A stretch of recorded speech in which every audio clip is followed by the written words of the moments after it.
Recording by David Rhys Thomas. The Vampire by Jan Neruda. The excursion steamer brought us from Constantinople to the shore of the island of Principo, and we disembarked. The number of passengers was not large.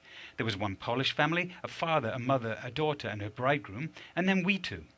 Oh yes, I must not forget that when we were already on the wooden bridge which crosses the Golden Horn to Constantinople, a Greek, a rather youthful man, joined us. He was probably an artist, judging by the portfolio he carried under his arm. Long black locks floated to his shoulders, his face was pale, and his black eyes were deeply set in their sockets. From the first moment he interested me, especially for his obligingness and for his knowledge of local conditions, but he talked too much, and I then turned away from him. All the more agreeable was the Polish family. The father and mother were good-natured, fine people, the lover a handsome young fellow of direct and refined manners. They had come to Principo to spend the summer months for the sake of the daughter, who was slightly ailing. The beautiful pale girl was either just recovering from a severe illness, or else a serious disease was just fastening its hold upon her. She leaned upon her lover when she walked, and very often sat down to rest, while a frequent dry little cough interrupted her whispers. Whenever she coughed, her escort would considerately pause in their walk. He always cast upon her a glance of sympathetic suffering, and she would look back at him as if she would say, "It is nothing. I am happy." They believed in health and happiness. On the recommendation of the Greek, who departed from us immediately at the pier, the family secured quarters in the hotel on the hill. The hotel keeper was a Frenchman, and his entire building was equipped comfortably and artistically according to the French style.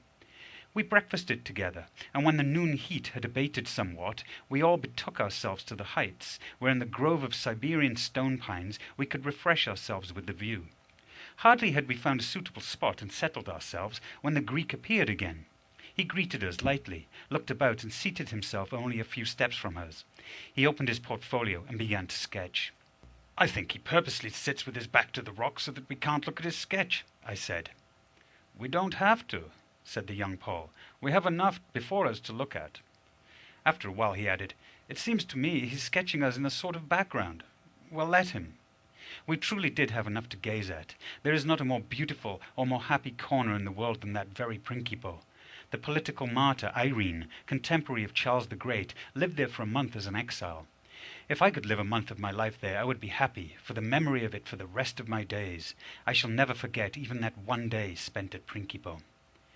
The air was as clear as a diamond, so soft, so caressing, that one's whole soul swung out upon it into the distance. At the right beyond the sea projected the brown Asiatic summits. To the left in the distance purpled the steep coasts of Europe. The neighbouring Chalky, one of the 9 islands of the Prince's archipelago, rose with its cypress forests into the peaceful heights like a sorrowful dream, crowned by a great structure, an asylum for those whose minds are sick. The Sea of Marmara was but slightly ruffled and played in all colours like a sparkling opal. In the distance the sea was as white as milk, then rosy, between the 2 islands a glowing orange, and below us it was beautifully greenish blue, like a transparent sapphire. It was resplendent in its own beauty. Nowhere were there any large ships. Only 2 small craft flying the English flag sped along the shore. One was a steamboat as big as a watchman's booth. The second had about 12 oarsmen, and when the oars rose simultaneously, molten silver dripped from them. Trustful dolphins darted in and out among them and dove with long arching flights above the surface of the water.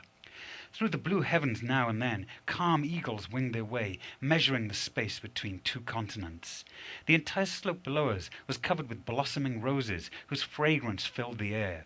From the coffee house near the sea, music was carried up to us through the clear air, hushed somewhat by the distance. The effect was enchanting. We all sat silent and steeped our souls completely in the picture of paradise. The young Polish girl lay on the grass with her head supported on the bosom of her lover. The pale oval of her delicate face was slightly tinged with soft colour, and from her blue eyes tears suddenly gushed forth. The lover understood, bent down and kissed tear after tear. Her mother was also moved to tears, and I, even I, felt a strange twinge. "Here, mind and body both must get well," whispered the girl. "How happy a land this is." "God knows I haven't any enemies, but if I had I would forgive them here," said the father in a trembling voice. And again we became silent. We were all in such a wonderful mood, so unspeakably sweet it all was. Each felt for himself a world of happiness, and each one would have shared his happiness with the whole world. All felt the same, and so no one disturbed another. We had scarcely even noticed the Greek. After an hour or so had arisen, folded his portfolio, and with a slight nod had taken his departure. We remained. Finally, after several hours, when the distance was becoming overspread with a darker violet, so magically beautiful in the south, the mother reminded us it was time to depart. We arose and walked down toward the hotel with the easy, elastic steps that characterize carefree children. We sat down in the hotel under the handsome veranda. Hardly had we been seated when we heard below the sounds of quarrelling and oaths. Our Greek was wrangling with the hotel keeper, and for the entertainment of it we listened. The amusement did not last long. "If I didn't have other guests," growled the hotel keeper, and ascended the steps towards us. "I beg you to tell me, sir," asked the young Pole of the approaching hotel keeper, "who is that gentleman? What's his name?" Who knows what that fellow's name is?" grumbled the hotel keeper, and he gazed venomously downwards. "We call him the Vampire." "An artist?" "Fine trade. He sketches only corpses. Just as soon as someone in Constantinople or here in the neighborhood dies, that very day he has a picture of the dead one completed. That fellow paints them beforehand, and he never makes a mistake, just like a vulture." The old Polish woman shrieked affrightedly. In her arms lay her daughter, pale as chalk. She had fainted. In one bound the lover had leaped down the steps. With one hand he seized the Greek, and with the other reached for the portfolio. We ran down after him. Both men were rolling in the sand. The contents of the portfolio were scattered all about. On one sheet, sketched with a crayon, was the head of the young Polish girl, her eyes closed, and a wreath of myrtle on her brow. End of The Vampire by Jan Neruda. Recording by David Rees Thomas at www.davidreesthomas.com.